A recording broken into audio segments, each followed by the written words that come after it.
থাকে তৃতীয় শক্তি, পতিত শক্তি, আগের শক্তি। আপনি যে থাকবেন চলে যান নিজ দায়িত্বে, আমরা খুঁজে বের করবো। আমার এখানে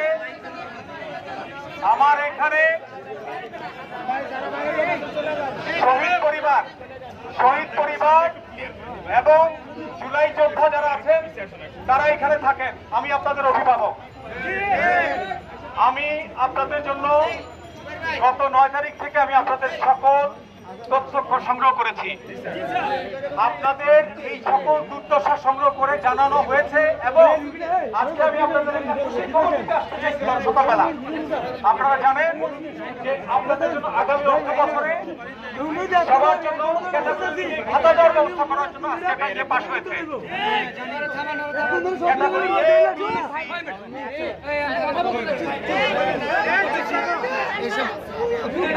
আমি আপনার জন্য কথা বলতে আসি, আর কেউ কথা বলবেন না। আমি আপনার জন্য জীবন দিতে আসি।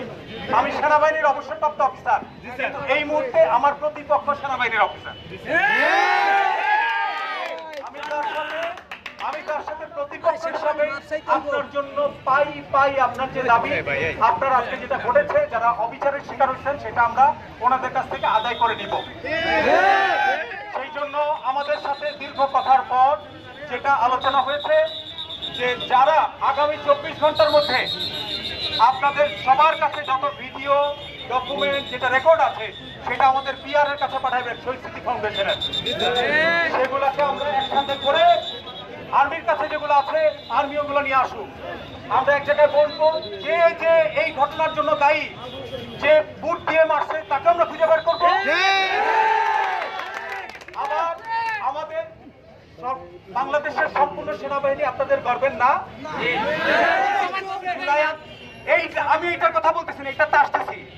পুরা দেশের সেনাবাহিনী জুলাই ছিল না আপনাদের সাথে, কিন্তু এইখানে যে সেনাবাহিনীর সৈনিক ওই পবিত্র পোশাক পরা আমার আহতর গায়ে হাত তুলছে, আমার এই আহত মানুষের রোগী, সেটার ব্যবস্থা আমরা 24 ঘন্টার মধ্যে। এখন আমি আপনাদের একটা কথা বলতে চাই ভাইরা, আমরা জানি যার এক চোখ নাই আরেক চোখ আগামী সপ্তাহে চলে যাবে, ওর দুনিয়াটা অন্ধকার হয়ে যাবে। একটা মানসিক রোগী এই মুহূর্তে, তাকে কিভাবে ট্রিট করতে হয় এটা অনেকে জানে নাই, বুঝে নাই, সেগুলো আমরা পরে দেখবো। আজকে যদি আমরা রাস্তা বন্ধ করি তাহলে যেই মানুষগুলো আপনাদের সমর্থন দিছিল, কোটি কোটি মানুষ 5 তারিখে রাস্তা নেমে আসছিল, তারা বিরক্ত হচ্ছে না? তারা বিরক্ত হইলে আপনারা দুর্বল হয়ে যাবেন। এটার পিছনে দেশি বিদেশি বহু শক্তি কাজ করতেছে আপনাদের ভাইয়া দুর্বল করার জন্য। আমার কথা বুঝতে পারছেন? আপনি আমার উপরে ছেড়ে দেন, আগামী 24 ঘন্টার মধ্যে কিভাবে আমার আহত ভাইদের উপরে যদি কোনো নির্যাতন হয়ে থাকে অথবা ওনাদের উপরে যদি হয়ে থাকে, যারা করেছে ওরাই হচ্ছে সেই তৃতীয় শক্তির ইন্ধন। আমরা ওগুলো খুঁজে বের করবো, আমরা তার বিচার করে ছাড়বো। আপনারা এখন ভাইজান শান্ত হয়ে আপনারা এখান থেকে মানুষের রাস্তাটা ছেড়ে দেন, চিকিৎসা চলতে দেন।